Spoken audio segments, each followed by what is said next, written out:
የሚያደርጋችሁ እግዚአብሔር ለሊታችሁን ነጥቆ እናንተን አደባባይ ማቆም ስለሚፈልግ ነው። እንጨት የሚቀርጽ ሰው እንጨት ጠራቢ ሰው አንድ ሐውልትን መስራት ሲፈልግ ከዛች ከማትመቸው መገኛው አፈር ከሆነው ከዛች ዛፍ ውስጥ ቆርጦ ሲያመጣት ያማል። ምንም ያህል ለዛፏ እንደማይጠነቀቅ ሰው ዛፍ ላይ ልትነቀል በጣም ይወደዋል። ይህንን አበባ ካላችሁት ያንን አበባ መቁረጥ አይደለም፣ ውሃ እያጠጣችሁ መንከባከብ፣ ህይወቱ እንዲቀጥል ማድረግ ነው። ጠራቢው ሰው ግን ዛፉን ሲቆርጠው እንዴ አያስተውልም እንዴ ትላላችሁ? እንዴ አይወደው ዛፉን አልፈለገውም ልትሉ ትችላላችሁ።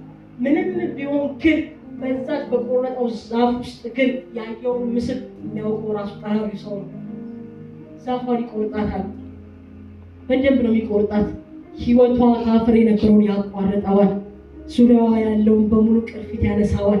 የሚፈልገውን ቅርጽ ከዛች እንጨት ከምትመስለው ዛፍ ውስጥ ግን ያወጣታል።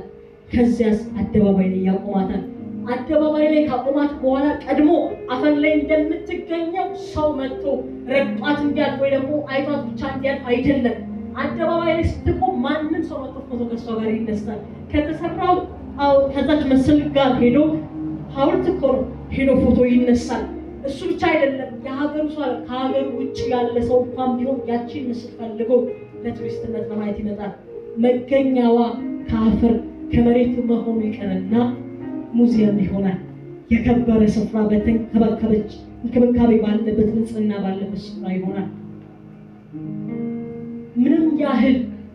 ምንም ያህል መኖራችሁን ነጋችሁን ተስፋ ስታዩ በቃ ከዚህ በኋላ ተስፋ የለም ለመኖርም አቅም የለም የምትሉበት አይነት ህይወት ብታልፉ፣ ትምህርታችሁን ትኩረት አድርጋችሁ ትምህርታችሁ ቢወሰድ፣ ገንዘባችሁን ትኩረት አድርጋችሁ ገንዘባችሁ ቢወሰድ፣ ተስፋ ያደረጋችሁት ነገር በሙሉ ምንም ባይታያችሁ፣ እግዚአብሔር ሰብሮኛል፣ እግዚአብሔር በዚህ ነገር አሳዝኖኛል እንኳን የምትሉበት ጉዳይ ቢኖር እግዚአብሔር ዛፏን ከዛች አፈር ላይ አንስቶ ጠራቢው ሰውዬ ለክብር እንዳቆማት ህዝብ አደባባይ መካከል ላይ እንደሚያቆማት ልክ እንደዚህ እግዚአብሔር አደባባይ ላይ ለትውልድ የሚበላ መብል ከእናንተ እንዲወጣ ብዙ ትውልድን እንደናንተ መማረክ ሲፈልግ እግዚአብሔር እንደዚህ አይነት ቤቶች ያሳልፋቸዋል።